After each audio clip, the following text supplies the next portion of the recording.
네, 국민주식 고충 처리반에서 인사드립니다. 안녕하세요, 최규현입니다.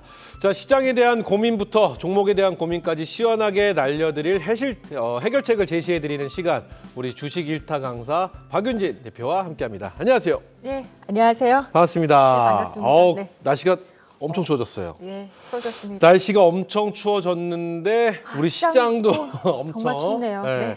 추워졌습니다. 이번 주 주중에 좀 이제 저점 찍고 반등하나라는 어떤 기대감도 있었고요. 맞아요. 외국인들의 수급이 3천억, 4천억 들어오는 거 보고 외국인들이 이제 다시 우리 시장에 들어오나 했는데 그 다음 날부터 무너지기 시작했는데 오늘도 좀 많이 빠지는 모습이었습니다. 자, 도대체 온도가 얼마나 뜨거워졌는지, 얼마나 차가워졌는지 온도계로 우리 시장 관전을 한번 해봐야 될 것 같습니다. 그리고 여러분들 이번 한 주간 굉장히 어렵고 힘드셨죠. 모든 우리 이제 시장에 참여하는 투자자님들뿐만이 아니라 전문가들도요. 지금 시장이 너무 어려워서 정말 끙끙 앓고 있는 지금 지경인데요.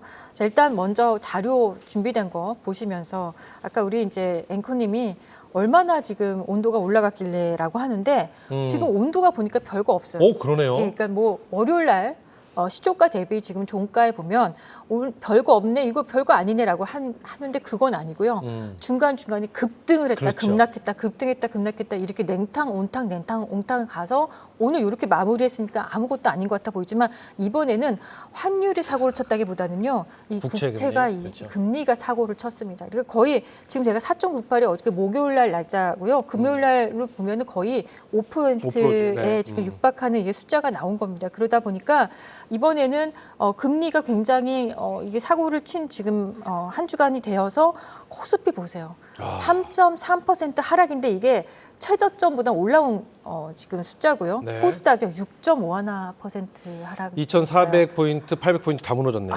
지금 굉장히 어려웠는데 우리 여러분도 혹시 이 지수를 가지고 만약에 코스피 지수가 마이너스 3.3%가 주간 단위로 빠졌으면 계좌는 얼마나 깨졌을까요? 만약 코스피만 내가 들고 있었다 그러면 3.3이 아니라 계좌는 한 10% 정도 하락했다. 내 계좌가 네. 한 주간 그렇게 보시면 되고 코스닥의 경우는 곱하기 3하면 됩니다. 그렇죠. 그러니까 15%에서 마이너스 18%는 이번 주에 한 주간 거의 뭐 10%에서 15%에서 20%까지 이번 주 한 주간 그냥 내 계좌가 하락한 게 평균이다.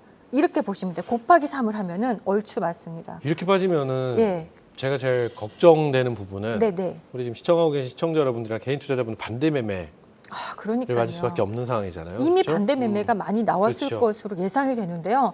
또 한 차례 오늘도 내렸기 때문에 월요일 날 조금 또 곤욕스러운 그런 또 한 주간의 시작이 될 수도 있겠다라는 생각을 합니다. 네. 그래서 좀 안타깝지만 그렇게 됐는데 이왕 이렇게 된 거 우리 차분하게 한번 시장을 다시 한번 보는 시간을 가졌으면 좋겠습니다. 좋습니다.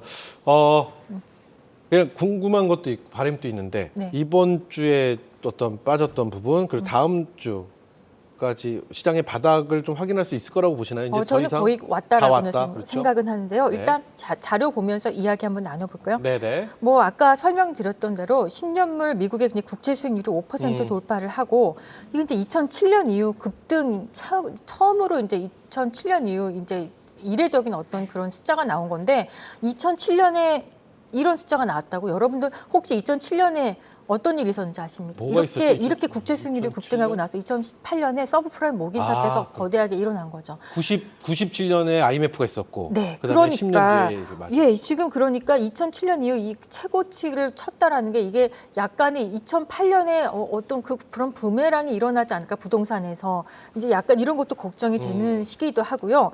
바이든 대통령이 이제 이스라엘 갔다 왔죠. 근데 여기에 대해서 우리 사실 기대감 있었거든요. 그렇죠. 이번에 가서 잘 해결하고 뭔가 좀 급한 불을 꺼주길 원했는데 이스라엘과 우크라이나에 대한 긴급 예산을 이제 제출했는데 그게 이제 130조 원이 전망이 되다 보니까 그럼 이 엄청난 이 숫자, 이 130조 원을 어디서 조달할 것인가? 역시 미국의 국채를 발행하는 수밖에 없다. 그럼 그래요. 국채를 발행하면 어떻게 돼요?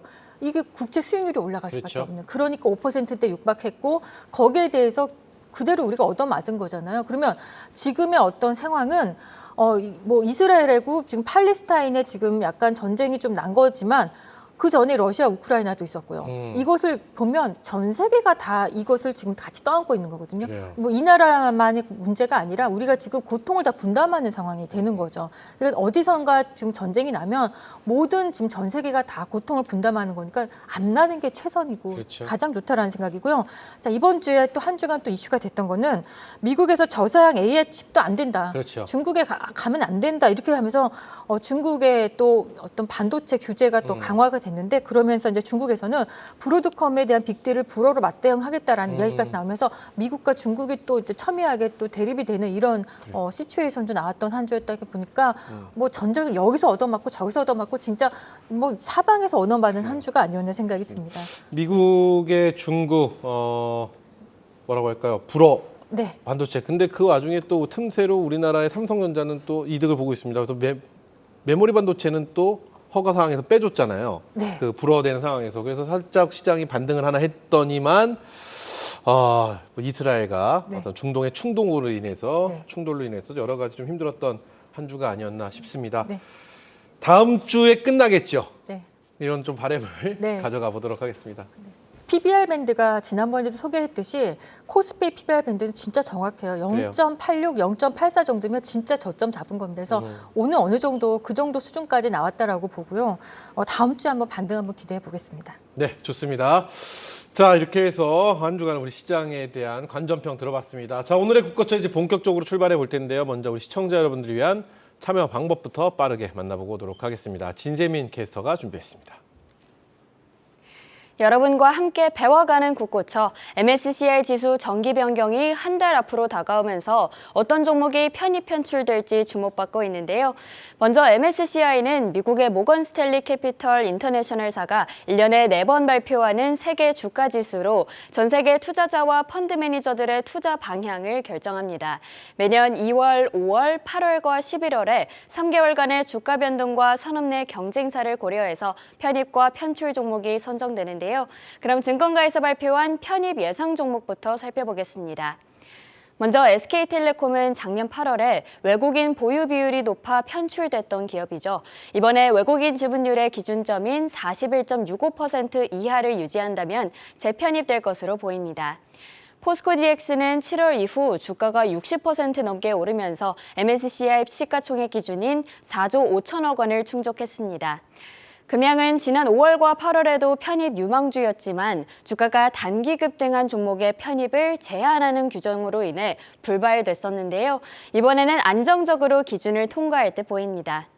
이렇게 편입 가능성이 큰 종목들은 주가가 상승세를 보이고 있는데요. 반면 11월에 편출될 위기인 종목들도 있습니다. 롯데 에너지 머티리얼즈와 페노션, 카카오게임즈는 시가총액이 감소했다는 이유로, 넷마블은 유동 시가총액의 규모가 기준에 미달했다는 이유로 편출 후보로 거론됩니다. 네, 이렇게 MSCI 지수 11월 예상 편입 편출 종목들 살펴봤습니다. 변동성이 높은 시장에서 종목에 대한 고민 많으시죠? 오늘 국고처에서 시청자 여러분의 고민을 타파하는 시간을 준비했습니다. 전화 상담은 026676-0225번, 문자 상담은 정보 이용료 100원이 드는 샵 8181번으로 받고 있습니다. 갖고 계시는 종목명과 매수 단가, 보유 비중을 보내주시면 생방송으로 명쾌한 상담 도와드리니까요. 종목 고민 있으신 분들의 많은 참여 바랍니다. 방송에서 못다한 이야기는 박윤진 파트너의 온라인 무료 특강에서 들으실 수 있습니다. 지금 바로 한국경제TV로 입장하시면 되니까요. 참여하셔서 유익한 투자 비법들 얻어가시기 바랍니다. 이어서 특별한 시간이 기다리고 있습니다. 주식 1타 강사 박쌤의 선행행정 학습 시간인데요. 바로 만나보시죠.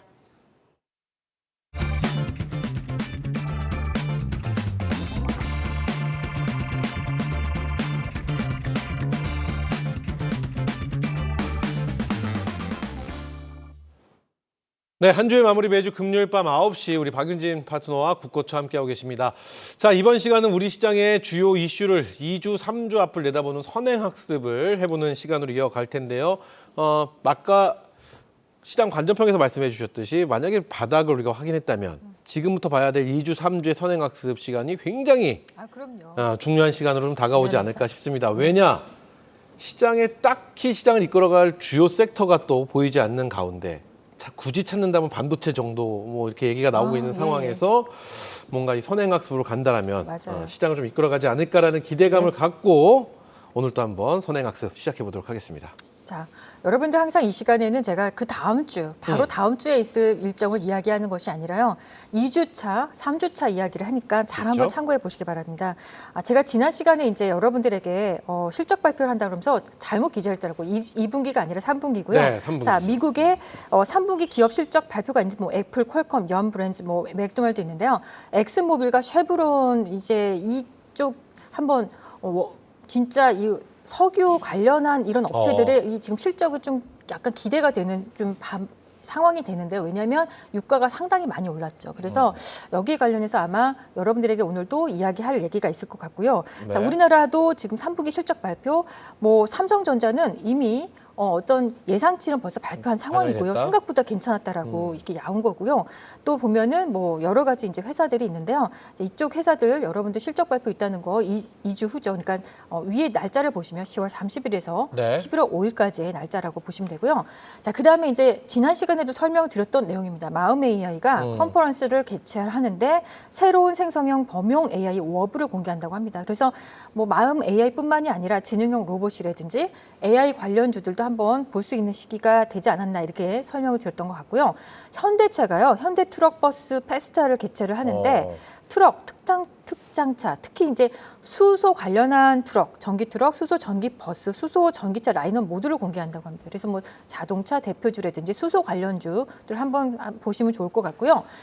그다음에 이제 아까 우리 앵커님께서 네. 반도체가 주도주다라는 건 어느 정도 짚어주셨어요. 그런데 우리 지금 보면 AI 관련한 이슈가 2주차, 3주차 은근히 많아요. 한번 볼까요? AI 안전 정상회의가 개최가 되는데요.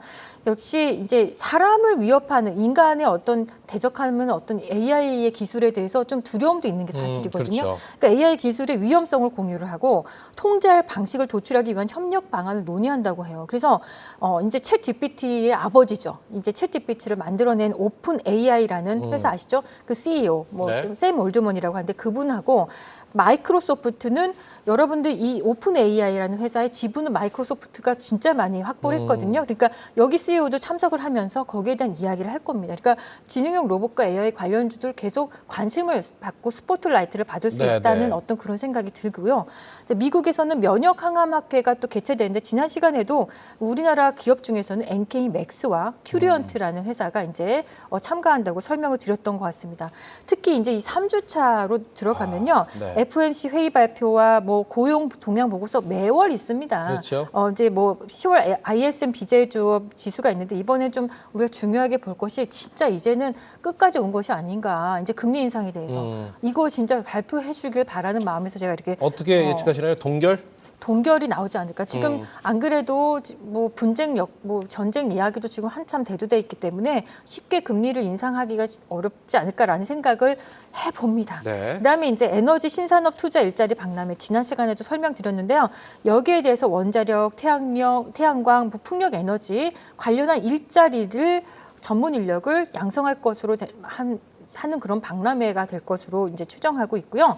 지난 시간에도 KG 모빌리티 토레스 전기차 출시한다 이 얘기 나오는데 수출형이에요. 근데 그동안에 토레스가 KG 모빌리티 과거의 구쌍용 차죠. 네네. 이제 수출용에 대한 건데 이것이 이제 이 차가 차량이 국내 전기차 시장에 본격 진출을 할 계획을 갖고 있다고 하면은 국내에서도 어느 정도 좀 인기를 끌지 않을까. 그러니까 저가 전기차가 되는 거죠? 그럼요. LFP 배터리를 그렇죠. 장착한 그런 전기차입니다. 네. 그래서 보시면 좋을 것 같고 킨텍스에서 디지털 미디어 테크쇼가 있는데요. 역시 스마트 테크 행사 품목으로는 XR, 뭐 가상현실 또 메타버스 또 블록체인, NFT 이런 쪽인데요. 우리 관련주로는 뭐 밑에 나와 있지만 지금 클라우드나 뭐 메타버스, 가상현실, NFT 관련주는 상당히 오랜 시간 동안 조정을 많이 받았고 또 어려운 시장이다 보니까 여전히 아직은 좀 어려운 지점이 아닐까 생각이 듭니다. 자, 그다음에 이제 공모 청약이 꽤 많아요. 그래요? 이 10월 말에서 11월 초에 이상하게 올해 하반기에 공모 청약 진짜 많은데요. 일단 보겠습니다. 컨택이라는 회사인데요.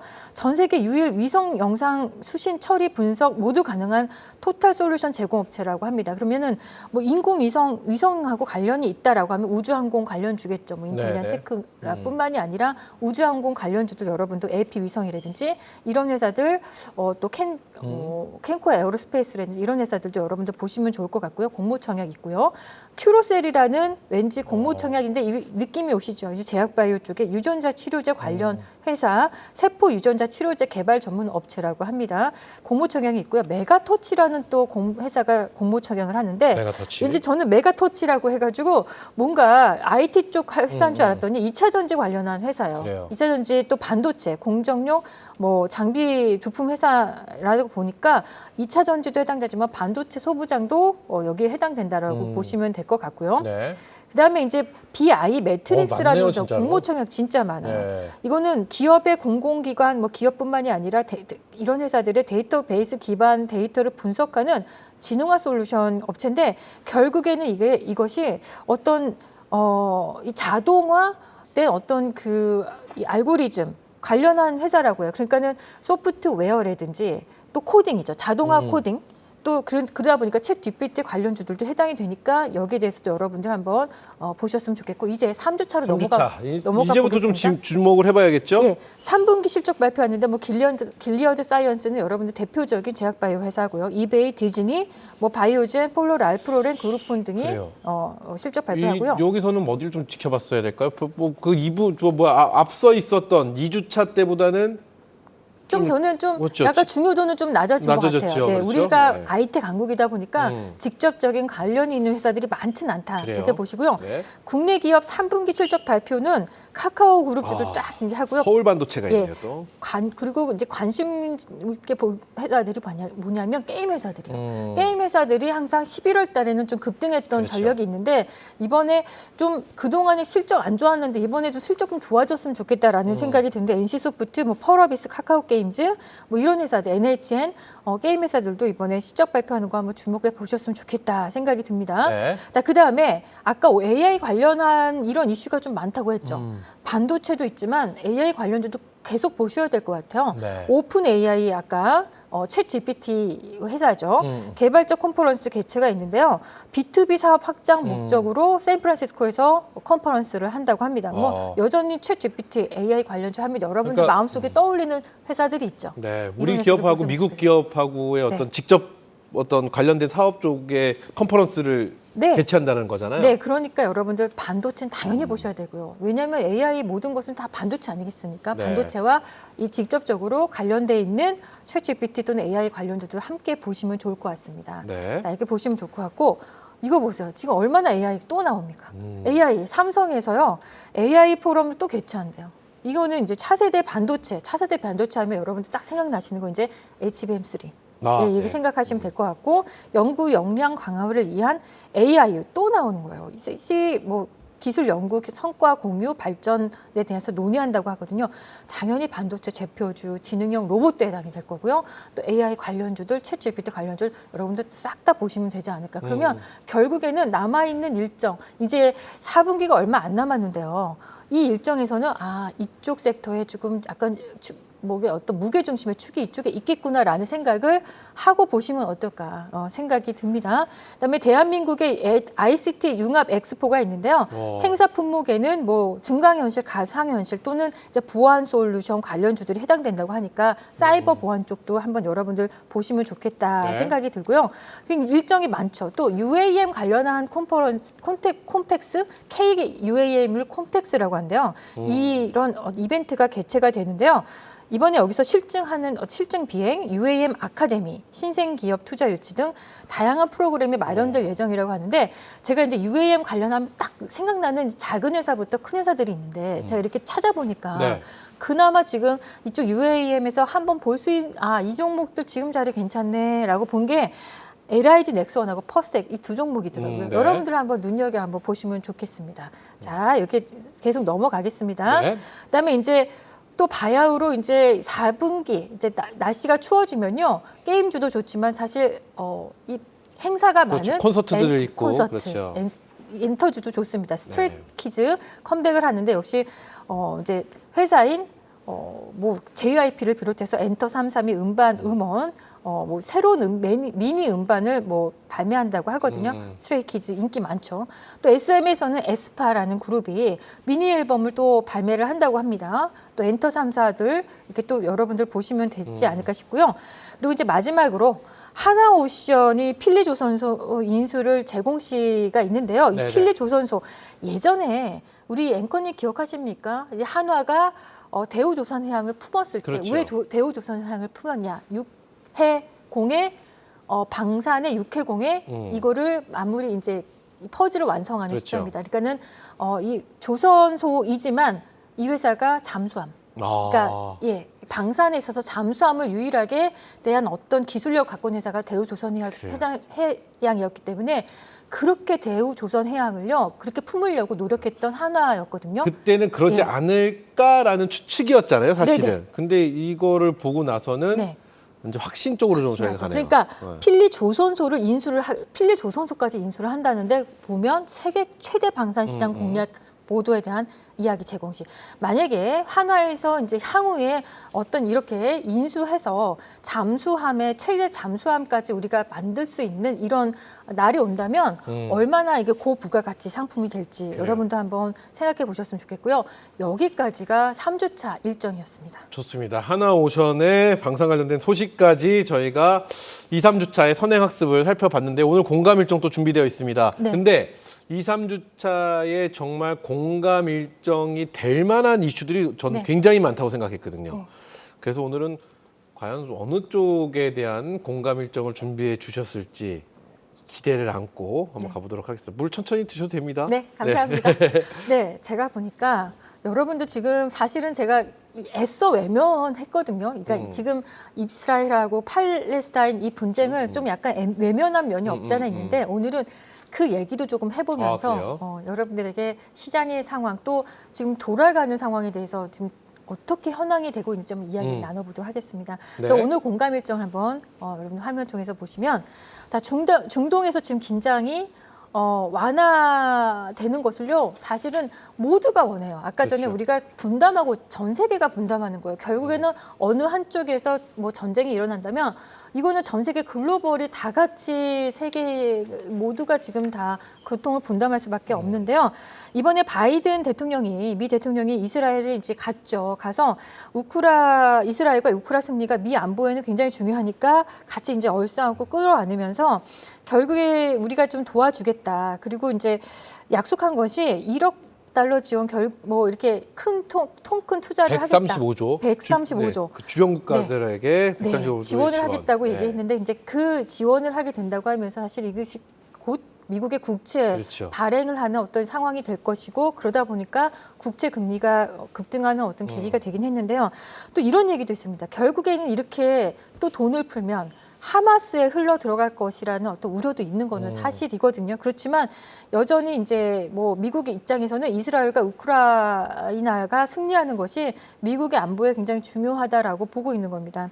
어쨌든 중동의 긴장 완화는요, 우리 모두가 지금 바라는 거고 특히 우리 주식하시는 투자자님들이 제일 바라는 소식이 아닐까 생각이 하는데 생각보다는 그렇게까지 지금 녹록진 않고요. 아까 말씀드렸듯이 결국은 이게 국채 발행이 됐고 될 것이고 10년물 국채 수익률이 5%에 이제 육박하는 상황이 된 거죠. 다 중동의 긴장은요, 늘 우리들에게 늘 힘듭니다. 맞습니다. 네, 근데 이제 중동이 그동안에 역사적으로 1차에서 4차까지 전쟁이 있었는데 여기서 저 중동 전쟁 1차에 4차까지에 네. 포함된 유일한 국가가요. 네. 이스라엘입니다. 이스라엘과 팔레스타인이에요. 팔레스타인. 자, 그럼 여러분들 제가 이렇게 4개의 그림을 가져다 줬고요. 슈링킹 팔레스타인이라고 이렇게 돼 있죠.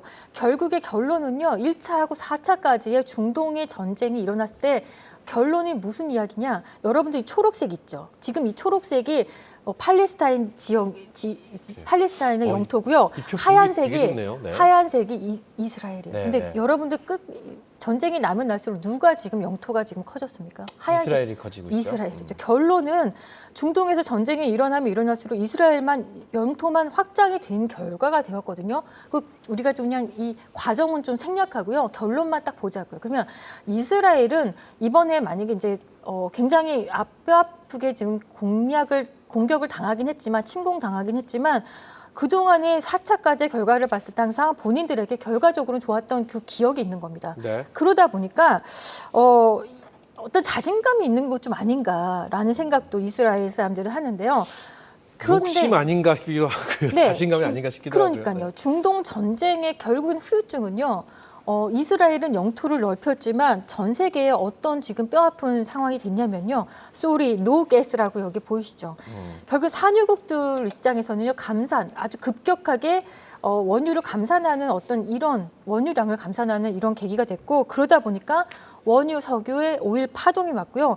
그 원유 석유 파동이 결국에는 세계 대공황의 네. 상황을 일으키는 어떤 스태그플레이션에 우리가 뼈아픈 기억이 있거든요. 그러니까 중동에서 긴장은 굉장히 많은 우리에게 교훈을 남기긴 했어요. 결국 이렇게 가면 스태그플레이션이고 그 경제 대공황이 일어나면서 전 세계가 정말 경제가 확 가라앉는 이런 상황이 됐기 때문에 중동 전쟁이 이렇게 반갑지는 않은 상황으로 우리가 볼 수 있는 거죠. 자, 그렇다면 최근에 여러분들 제가 아까 전에 엑손모빌 또 쉐브론의 3분기 실적에 대해서 우리가 좀 주목을 한다라고 이야기했죠. 네. 오늘의 공감 일정은 바로 엑손모빌이 되는데요.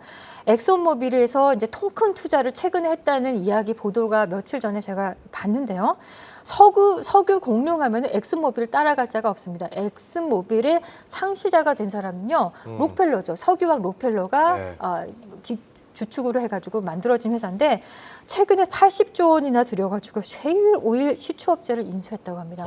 이 지금 엑슨모빌은요 전통적인 그냥 석유왕 지금 공룡 회사예요. 또 셰일가스 회사가 아니라 석유 공룡 회사인데 셰일 오일 시추업체를 인수했다라고 이야기 나오는데요. 그 회사가 바로 파이어니어예요. 파이어니어라는 회사는요 셰일 혁명의 선구자 역할을 했고요. 그러니까 셰일 혁명이 일어난 곳이 서부 퍼비안 분지라는 곳이거든요. 네네. 서부 퍼비안 분지는요, 이제 이 텍사스하고 가까운 지역인데 여기가 진짜 시추하는 그 셰일의 어떤 시추의 메카라고 성지라고 불리는 곳입니다. 그러니까 이 분지에서 3대 셰일 시추 회사인데 이 회사를 인수를 하면서 결국에는요 어떻게 됩니까? 엑손모빌은 퍼미안 분지에서만 이제 앞으로 향후에 하루에 130만 배럴의 원유 생산이 가능할 것이다. 이렇게 예상이 나오고 있거든요. 자, 그렇다면 그러면 그동안에 엑손모빌은요 미국의 걸프 연안 다운스트림 사업에만 굉장히 수십억 큰 투자를 하면서 해왔는데 이제는 셰일가스까지도 눈독을 들이고 시추 사업에 지금 눈독을 들이는 거예요. 자, 그렇다면 이제 지지난 시간 제가 여러분들에게 이런 이야기를 했죠. 미국은 이제 더 이상 석유 원유의 최대 수출국이라고 말씀드렸죠. 미국이 이제 최대 원유 수출국이 됐다고 설명을 드리면서 왼쪽은 소비를 가장 많이 하는 국가의 그래프예요. 그러니까 미국이 지금도 원유의 최대 소비 국가예요. 그렇지만 이제는 생산까지도 오른쪽에 보면 최대 생산 국가, 그러니까 수출국이에요. 그러다 보니까 미국은 이제는 원유 최대 수출국이 됐는데 아까 일전에 중동에서 긴장이 나면 이런 어떤 중동에서 전쟁이 나서 긴장이 고조가 되면은 네. 여러분들 결국에는 정말 뭐 원유 파동이 나면서 어떤 현상 세계 대공황까지 일으켰던 이런 기억이 있기 때문에 미국도 이걸 원치 않기 때문에 지금은 원유의 최대 수출국이 되면서 네. 결국에는 원유 수출 어떤 가격에 대해서 어떤 결정권을 미국도 갖고 중동이 아니라 이제는 미국도 갖게 된 어떤 상황이 되거든요. 그런 면에서 이번에 엑손모빌의 셰일가스 시추에 대한 어떤 시추를 하는 회사를 인수한 거에 대해서는 최대 지금 M&A라고 하고 있거든요. 올해 2023년을 통틀어서 제일 큰 M&A 건이라고 얘기를 할 정도로 네. 지금 그렇게 얘기를 하고 있습니다. 그러면 지금 현재 엑손모빌의 CEO가 데런 우주라는 분인데요. 데런 우주하고 이 분이 뭐라고 이야기하냐면 왜 이렇게 그러면은 이제 이렇게 시추하는 회사를 인수하는 이런 대규모 어떤 M&A를 진행했느냐라고 하는 얘기를 들으면 국제에너지기구에선 2030년을 계기로 2030년 이전에 이미 화석연료는 정점을 칠 거다라는 얘기해요. 왜냐하면 매장량이 이제 중동에서 그 매장량도 점점 한계가 다가오잖아요. 아무래도. 그게 2030년이라고 한정적인 자원이니까. 네, 한정적인 자니까 2030년으로 보고 있는 거예요. 그러니까 2030년이 오기 전에 중동 국가들은 약간 긴장하고 있고 뭔가 만들어내려고 하고 있겠죠. 그래서 그런데도 불구하고 이분이 얘기하는 거는 친환경 에너지 전환이 생각보다 더딜 거다. 우리가 생각하는 것만큼 너무 빨리빨리 친환경 에너지가 앞당겨지지는 않을 거다라고 얘기를 하고 있는 거예요. 그래서 이것이 2050년에 갔을 때는요, 2030년이 아니라 2050년 갔을 때 전 세계 석유 생산량이 5에서 7%가 매년 감소될 거라고 그래요. 그러면 감소가 되면은 석유 소비량은 오히려 늘어날 것인데 감소가 되면은요 그 고가를 어떻게 할 것이냐. 고가를 됐을 때 원유가 급등할 수 있잖아요. 그러니까 생각보다 친환경 에너지는 전환이 더딜 거고 고가는 점점 될 텐데 소비량은 줄지 않는다는 거예요. 지금 얘기가 그렇게 줄지 않을 거라고 예상을 하는 거예요. 그러면 거기에 대해서 대비할 필요가 있다. 고갈이 상쇄될 것에 우리가 지금 네네. 상쇄시킬 필요가 있기 때문에 지금 이렇게 엑손에서는요 셰일가스 지금 시추권을 이렇게 M&A를 하는 이런 대규모 어떤 상황을 맞이했다라고 하는 거예요. 그러면 네. 이렇게 이제 이 M&A가 일어나고 나서 그렇다면 지금부터 해서 2027년에는 엑손의 일일 석유 생산량이 200만 배럴을 돌파할 거라고 이렇게 나오고 있거든요. 일일. 그러면 엑손 석유의 생산량 45%가 미국에서 이제 나온다는 거거든요. 그러면 아까도 말씀드렸듯이 원유의 가격 결정력이 중동보다 이제 무게 중심이 미국으로 올 가능성 굉장히 있다라고 하고 아까 전에 중요한 곳이 퍼미안 분지라고 그랬죠. 서부의 텍사스 주변에 있는 퍼미안 분지인데 이제 가이나하고 또 브라질, LNG까지 총합 일일 이제 500만 그러니까 석유뿐만이 아니라 어떤 그 저가 LNG까지도 해가지고 일일 500만 생산을 할 수 있는 생산 포트폴리오가 구축이 된다라고 하는 거예요. 자, 그럼 이 얘기가 저게 지금 신빙성이 있는가? 라고 봤을 때 여러분들 어떤 생각하는 거예요? 에이, 설마 친환경이 앞당겨지지 저 얘기가 맞겠어? 라고 생각을 하는데요. 저 앞서 말씀해 주셨던 엑소모빌의 그 이야기는 모 정치인의 의견으로 한번 들어본 적이 있는 것 같아요. 아, 그래요? 왜냐하면 그러면서 파리 기후 협약 탈퇴를 하면서 비슷한 이야기를 좀 했었었던 저도 기억이 있습니다. 얼핏 기억이 나네요. 그래서 제가 그럼 도대체 저 얘기가 진짜 맞는 얘기일까라고 생각해서 여러분들 화면 한번 보세요. 네. 우리가 지금 오마하의 현인이라고 하는 세계 최대의 지금 투자 지금 현인이라고 하는 워렌 버핏의 포트폴리오를 한번 봤습니다. 네. 포트폴리오를 보면 역시 그의 애플 사랑은 정말 대단하죠. 그러니까 포트폴리오의 한 50%가 애플로 채워져 있어요. 이분은 여러분들 워렌 버핏이 가치 투자의 대부라고 알려져 있지만 굉장히 집중 투자합니다. 한 종목에 어떻게 보면 몰빵할 정도로 비중이 50%가 비중이 50%는 몰빵이잖아요. 이게 또 작은 금액을 굴리시는 분도 아닌데, 그러니까 애플에 일단 1순위가 많이 되어 있고요. 그 다음에 보면 지금 금리 인상이 얼마나 많이 됐습니까? 파이낸스 쪽에 지금 뱅크 오브 아메리카 또 지금 이쪽에 많이 포트폴리오를 좀 구축하고 있는 거. 그 다음에 2등, 3등이요. 지금 금융권이에요. 지금 애플도 지금 굉장히 좋은 상태인데 지금 2, 3위권이 지금 금융투자회사에 되어 있잖아요. 좀 대단한 거죠. 포트폴리오 보면 그래서 5위, 6위를 보면요. 에너지 회사인 어디를 여러분들 눈에 딱 보이십니까?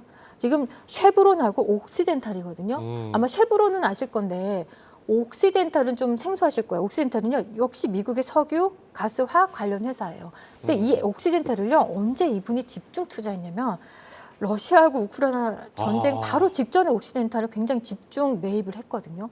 이게 저는 좀 그냥 우연의 일치라고 보기에는 이분의 어떤 성향을 봤을 때 대단한 이 정보를 입수했던 건 아닐까라는 생각을 해보는 거죠. 자, 저는 그렇다면 이분의 지금 제가 이제 이렇게 워렌 버핏 연세가 어떻게 되지라고 보니까 1930년생이에요. 그러니까 여러분들 저만 해도 전쟁을 겪어본 세대가 아니거든요. 그렇죠. 근데 워렌 버핏만 해도 그 과거의 전쟁을 정말 세계대전부터 시작해서 다 겪어본 사람이에요. 그래서 이분은 그 세계 경제 대공황, 그 석유 오일 파동에 의했던 그때 정점이 있었던 분이에요. 그러니까 그 기억이 있는 거예요. 우리만 해도 이렇게 만약에 중동이 긴장이 나거나 아니면 뭐 이렇게 원유 관련한 러시아 같은 나라가 전쟁을 일으키면 어떻게 될 것이라는 어떤 바로 아이디어가 나오긴 어려울 텐데 전쟁을 겪어본 분이시니까 이게 바로바로 온 게 아닌가. 그래서 이분의 지금 그래요. 포트폴리오를 보면은 미국 뭐 옥시덴탈 굉장히 늘어가 있고요. 쉐브론도 여전히 잠고 있어요. 근데 이분이 과거에는요, 사실은 엑손 모빌에 크게 투자했다가 크게 실패했거든요. 그런 전력은 있어요. 그랬음에도 불구하고 그렇게 크게 실패했던 기억이 있음에도 불구하고 다시 쉐브론하고 옥시덴탈을 많이 담았다는 건요. 이전에 아까 전에 이게 진짜 신빙성이 있는 얘기냐. 아직까지는 친환경이 빨리 올 것이 아직 늦어지는 것이 아닌가. 내가 어떤 신빙성이 있다라고 우리가 보는 거죠. 그러면 네. 엑손모빌의 전 CEO가 누구냐면 트럼프와 오랜 우정이 있는 틸러슨입니다. 그래요. 이분이 이 국무장관까지 지냈는데 트럼프 시절이에요. 트럼프 시절 국무장관이었고 이분이 굉장히 소식통으로 정보통으로 알려져 있는 분이고 과거에 이제 이게 보시면 러시아하고도 좀 친분이 있던 분으로 알려져 있습니다. 그렇다면 제가 아까 말했던 정치인이 트럼프였습니다. 그렇죠? 그렇습니다. 네. 그렇다면 엑손모빌은요, 제가 봤을 때는 내년에 대선을 준비해서 미리 이쪽에 베팅하는 것이 아닌가. 트럼프 대통령 하면 셰일가스의 혁명의 정점에 있는 사람이거든요. 그렇죠. 그렇고 또 여러분들 지난 시간에 제가 여러분들 기억하십니까? 바이든은 또 그 반대급부에 이 친환경이죠. 딱 정점에 있는 사람이란 말이야. 그러면 내년 대선은 트럼프에 베팅하고 있는 어떤 트렌드가 지금 어느 정도 좀 있는 것도 아닌가 이런 생각을 해보면서 오늘의 공감 일정은요 여기서 마무리하도록 하겠습니다. 그래요. 마지막에는요 네. 궁금증 더하기 여러 가지 생각을 좀 하게 하는 그래요. 공감 일정이 좀 아니었나 싶습니다. 네. 오늘도 뭐 역시나 재밌었습니다. 자, 지금까지 2주, 3주를 내다보는 시장의 주요 이슈와 시장의 핵심 포인트 공감 일정까지 살펴봤습니다. 국고처는 시청자 여러분의 참여로 만들어가는 방송인데요. 방송에 참여하실 수 있는 방법 다시 한번 안내해드리겠습니다. 전화상담은 02-6676-0225번, 문자상담은 정보이용료 100원이 드는 샵 8181번으로 받고 있습니다. 갖고 계시는 종목명과 매수단가 그리고 보유 비중까지 보내주시면 생방송으로 명쾌한 상담 도와드리니까요. 종목 고민 있으신 분들의 많은 참여 바랍니다. 방송이 끝나 아쉬우신 분들을 위해 준비된 박윤진 파트너의 온라인 무료 특강은 지금 바로 한국경제TV로 입장하시면 만나보실 수 있습니다. 참여하셔서 유익한 시간 되시기 바랍니다. 이어지는 시간은 바로 종목 상담 시간입니다. 여러분의 고민을 시원하게 해결해드릴 박쌤의 종목 상담 바로 만나보시죠.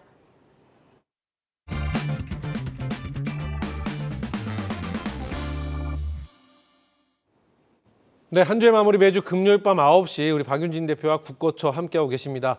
자, 계속해서 이어지는 시간 우리 시청자 여러분들의 답답한 마음을 조금이나마 해결해 드리는 시간으로 준비하였습니다. 우리 박쌤의 종목 상담 시간인데요. 자, 오늘도 우리 시청자 여러분을 바로 만나 뵙도록 하겠습니다. 지금 전화 연결이 되어 있다고 합니다. 자, 여보세요? 여보세요. 네, 안녕하세요. 반갑습니다. 네, 밤늦게 수고하십니다. 아닙니다. 전화 주셔서 감사합니다. 자, 어떤 종목 궁금하셔서 연락 주셨을까요? 글쎄, 아이고. 글쎄는 어떤 종목일까요? 네. 코스닥의 컴투스. 컴투스. 예. 컴투스인가요? 컴투스 홀딩스 그냥 컴투스요? 예, 그냥 컴투스. 네네네. 매수가와 비중 어떻게 되세요? 말도 안 나와요. 13만 원인데요. 13만 원이요. 네. 예. 60%가 넘어요. 이게 말도 안 나. 이게 조금씩 모아 가셨던 건가요? 그렇죠. 계속 그런데 네. 이렇게까지 되고 보니 나는 컴투스가 이런 걸 처음 봤거든요. 아니 컴투스가 지금 41,150원인데 이걸 13만 원에 매수하셨고 비중은 60%라고 말씀하셨죠, 어머니? 네. 어머니 어떻게 어떻게 하면 좋아요? 아니 이걸 대응을 아예 오래되신 것 같아요. 그렇죠. 13만 원이면. 그렇죠. 17만 원 무게까지도 가는 걸 봤거든요. 그러고 나서 빠지길래 그냥 밑에서 또 사고 했죠. 대응을 안 하셨어요, 어머니. 이거 어떻게 대응을 이렇게 안 하셨을까? 이거 제가 이렇게 말씀드리면 안 되지만 어머니 예. 비중도 높으시고. 이거 뭐 또 증권가에서 뭐 매출이 또 감소됐다고 3분기 매출이 그러는데 무슨 희망이 없는 것 같아요. 어머님 이거 제가 하나만 더 비중이 60%시니까 제가 하나만 더 여쭤보는데 예. 이 종목 말고 다른 종목을 여러 종목을 보유하고 계시나요? 아니면 그거는 비중이 40%로 해서 100을 맞추고 계신 걸까요? 그죠. 삼성전기. 삼성전기. 예, 10%. 그 뭐, 컴투스 네, 네. 네오이즈 홀딩스가 또 그래요. 네. 어머님 이거 컴투스 대응 방법에 대해서만 그냥 어떻게 대응을 해야 되는지를 말씀드릴 테니까요. 예. 한번 유심히 좀 한번 지켜봐 주셨으면 좋겠습니다. 예. 네, 대표님, 지금 좀 깜짝 놀랐습니다. 종목 상담하면서 오늘 제일 놀란 것 같아요. 지금, 네, 안녕하세요. 이게 많이 근데 우리 어머님께서요, 우리 시청자님께서 게임주를 은근 좋아하시네요. 아까 또 예. 네, 아니 왜? 많이 했어요. 아, 이게 게임주로 재미를 보셨었던 거죠. 예, 네. 예. 그렇죠, 어머니. 그래서 또 할 수 있겠다. 그러니까 사랑에 빠지신 것 같아요. 게임주를 예, 예. 또 굉장히 좋아하셨던 분인데 음. 게임주가 내려간 결정적인 이유가 뭐냐면 사실은 예. 저는 그렇게 생각합니다. 제 기억에도 금리 인하 시기를 초저금리 시대가 지나면서 이제 금리 인상 시기를 돌입하면서 그때부터 깨졌거든요. 게임주가. 네. 그 예. 기억이 있어요. 그래서 그렇다면 기대해 볼 수 있는 거는 금리 인하 시기가 다시 왔을 때 게임주에 대한 우리가 다시 한번 볼 수 있지 않을까라는 생각하고 그리고 약간 안타까운 거는 컴투스 이렇게 계속 물타기를 계속 하셨다고 하는데 물타기 하는 거를 조금 같이 상의하면서 우리 이제 전문가한테 좀 상의하면서 했으면 더 좋았겠다라는 생각을 하고 그래도 저는 컴투스라는 회사가 과거에는요 한번 급등이 나오면 진짜 이 끼가 엄청난 회사이거든요. 그래서 좋아하셨던 것 같거든요. 근데 PBR 밴드를 보면 자산 가치 지금 순 자산 가치가요 0.42밖에 안 돼요. 그러니까 0.42가 1이었을 때 보통 순 자산 가치라는 건 이 지금 회사가 만약에 망했어요. 망해가지고 만약에 청산을 해야 된다 그러면 1이면은 지금 주가가 딱 청산 가치에 해당한다고 볼 수 있는데 지금 컴투스는요 0.4이면은 지금 순 자산 가치가 지금 밸류에이션보다 훨씬 저평가 상태예요. 그러니까 지금보다 2배 정도의 가격선. 그리고 지금 가격이 얼마입니까? 지금 4만 현대가 4만 네, 1,100 4만원이니까 네. 8만 원대, 9만 원대가 왔을 어떤 청산 가치가 있을 정도로 음. 지금 저평가됐다고 보시면 될 것 같거든요. 물론 지금 아직까지는 실적이 그렇게 지금 드라마틱하게 나오고 있는 건 아니지만 한번 기다려 볼 필요가 있겠다. 순 자산 가치가 어느 정도 밸류에이션이 지금 저평가 상태니까 기다려 보시고 60%의 비중을 가지고 계시기 때문에 제가 여기서 지금 이곳을 매도하는 것도 의미가 없다라고 그렇죠, 생각을 의미 하고 없죠. 네. 손절하는 것도 의미가 없는 것 같고요. 우리 시청자님 있잖아요. 좀 죄송하지만 한 1년 이상 지금부터 한 1년 이상은요. 어디 멀리 좀 여행 가셔서 좀 이 종목하고 좀 떠나 있으시면 어떨까? 그리고 나서 그래요. 1년 뒤에 박윤진 대표가 여기 또 앉아 있으면요. 그때 저랑 다시 한번 인사를 한번 해보셨으면 어떨까? 이렇게 좀 생각이 듭니다. 그러면 네. 기다리면 올 수도 있는 거예요? 기다리면 네. 매수가까지 올 수 있겠느냐라는 말씀이신 거죠? 예, 예. 어떻게 보세요, 대표님? 그거 이제 1년 후에 여러분 우리 시청자님하고 한번 다시 한번 그때 올 그래요. 수 있는지 한번 이야기 나눠볼까요? 어머님 네. 저희가 그러니까 지금 대표님 말씀 요약해 드리면요. 지금 워낙 지금 어떻게 손을 쓸 수 있는 상황은 아닌 것 같다. 그러니까 한 1년 정도 컴투스는 나한테 없는 종목이다 생각하고 좀 기다려 보시고 그 후에 좀 올라왔을 때 다시 한번 대응 전략에 대해서 논해보는 게 어떻겠느냐라는 말씀으로 좀 정리를 해보도록 하겠습니다. 예, 네. 알았습니다. 어머니 기운 내시고요. 예. 네, 어머니 전화 주셔서 감사합니다. 예, 고맙습니다. 네. 자, 너무 손실이 크신데 한번 컴투스로 좀 재미를 보셨기 때문에 그렇지. 네, 지금 미련 때문에 에휴. 계속해서 보유하셨던 것 같습니다. 자, 다음 또 상담 이어가도록 하겠습니다. 전화 연결되어 있나요? 자, 여보세요? 예, 수고 많습니다. 네, 안녕하십니까? 반갑습니다. 예, 감사합니다. 네, 전화 주셔서 감사합니다. 자, 어떤 종목 궁금하셔서 연락 주셨어요? SFA 반도체요. SFA 반도체요. 매수가 비중 어떻게 되시나요, 아버님? 매수가는 물타기 갖고 한 5,400원 됩니다. 5,400원이시고요. 예. 비중은요? 비중은 한 30%. 30%. 원래 몇 퍼센트 정도 비중이셨는데 그 추가 매수하셔갖고 비중이 30% 되는 걸까요? 한 20% 됐는데 최근에 와서 좀 물타기 했습니다. 최근에. 예, 자, 예. 저희가 어떤 답답한 마음을 해결해 드리면 좋을까요?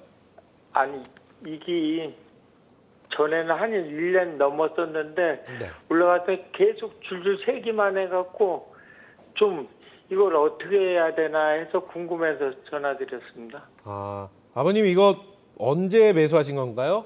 한 1년 조금 넘었어요. 그러면은 그 이후에 목표가 어느 정도 예측하고 계신데, 왜냐면 그 이후에 익절하실 수 있는 기회가 있었던 것 같은데 안 하셨길래. 예. 한번 저번에 쭉 올라와갖고 한 6천 얼마 돼가 한 7천 원 정도까지 생각을 해봤지 아. 혼자.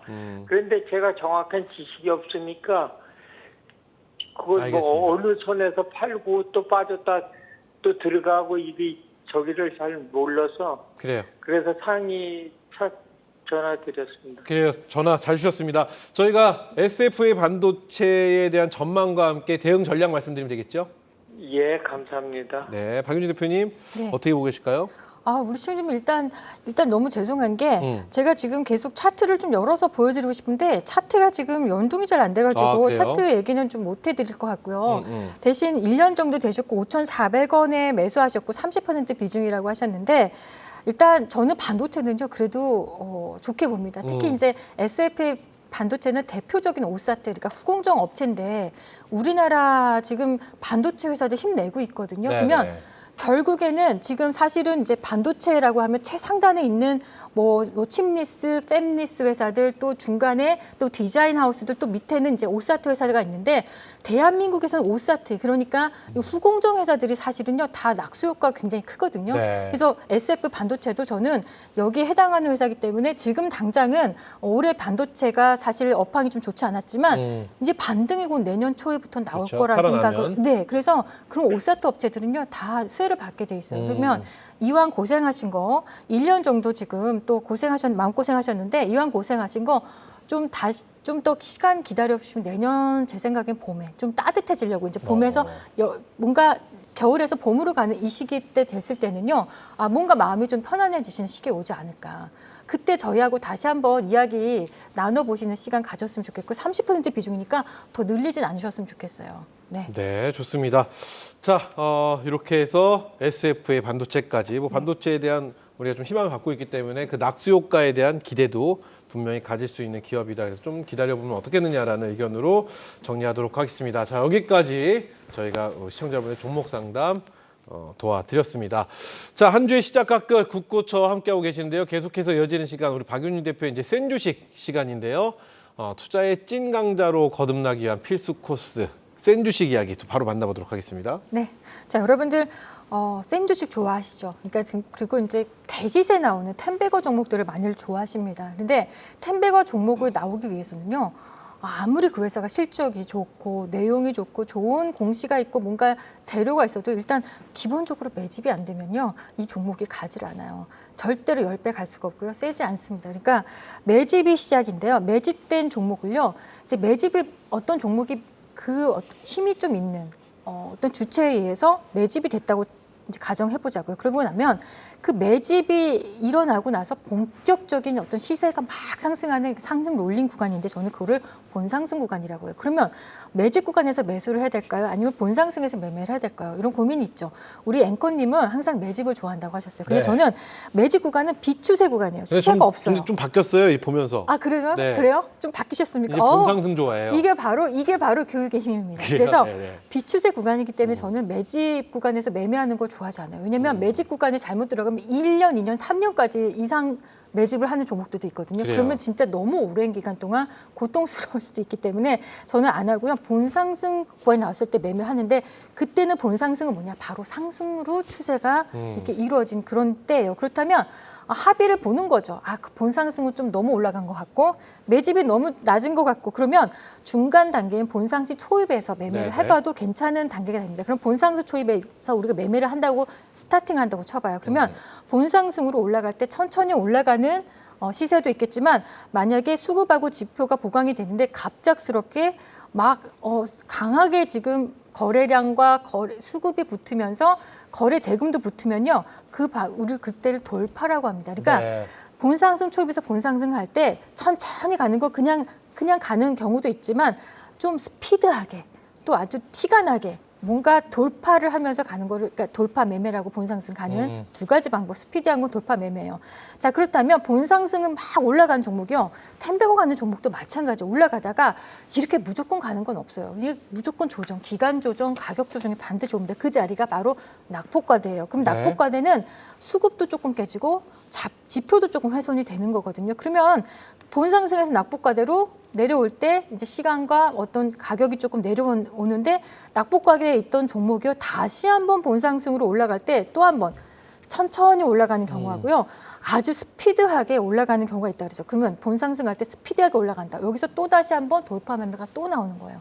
돌파 매매도 참 재밌고 본상승도 재밌고 본상승 초입도 재밌습니다. 그런데 낙폭과대에서 만약에 본상승으로 못 가고 다시 한번 수급과 지표가 훼손이 되면 더 추가적으로 수급과 지표가 훼손되면 다시 비추세인 매집 구간으로 내려오니까 여러분들은 이 주식의 어떤 이 리듬에 의한 이 매매를요 잘 구사를 하셔야 되는데 그러면 저는 검색기를 그래서 여기에 맞게 만들어서 매매를 한단 말이죠. 본상승, 찐돌파, 막폭까지. 그래서 그동안에 여러분들에게 여기에 대해 걸맞는 종목들을 많이 소개해드렸어요. 그래서 제가 쭉쭉쭉 넘길게요. 시간이 많지 않으니까 그동안에 소개해드렸던 종목들을 보시면 이게 본상승이나 본상승 초입 또는 돌파에 가서 바로바로 수익이 나면 막 100%씩 50%, 60%, 80%가 그냥 쉽게 나오는 그런 자리가 바로 본상승과 돌파와 본상승 초입 자리인데요.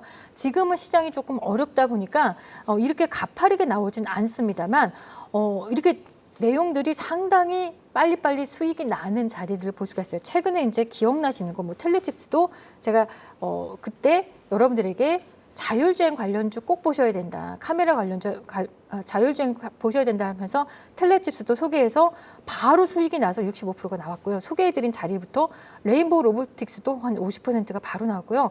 한올바이오도요. 소개를 해드렸는데 본상승 구간에서 드렸음에도 불구하고 본상승인에도 불구하고 63%가 바로바로 수익이 난 거예요. 코스메카 코리아 조금 시간이 걸렸지만 34% 돌파 구간이 나왔고요. 사마아미노도 돌파가 나와서 33%가 나왔어요. 넥스트칩 이제 지난번에 소개를 해드렸죠. 카메라 이거 여러분들 보셔야 된다. 자율주행 쪽에 넥스트칩도 한 20%가 빨리빨리 나왔습니다. 그렇다면 이번 주 센스식 네. 제가 준비했는데요. 네, 자, 네. 자 기대를 하시고 자 어떤 종목이면 솔브레인입니다. 솔브레인. 자 우리 앵커님 혹시 솔브레인의 차트를 볼 수 있으면 봐주시고요. 네, 솔브레인은 과연 본상승 초입일까요? 본상승일까요? 아니면 돌파 매매 지점일까요? 낙폭과대일까요? 여러분들 한번 맞춰보십시오. 여기에 대한 답은요. 제가 이 시간 끝나고 바로 공개 방송에서 설명을 드릴 테니까 네. 소개해드리고 솔브레인 말고도 또 다른 3개의 종목이 준비되어 있습니다. 여러분들 항상 이 시간 좋아하시더라고요. 네. 그 시간에 만나서 여러분들하고 많은 이야기 나눌 테니까 꼭 참여해 주셨으면 좋겠고요. 솔브레인 보셨습니까? 네, 봤습니다. 솔브레인 제가 볼 때는 네. 돌파 매매를 할 것 같.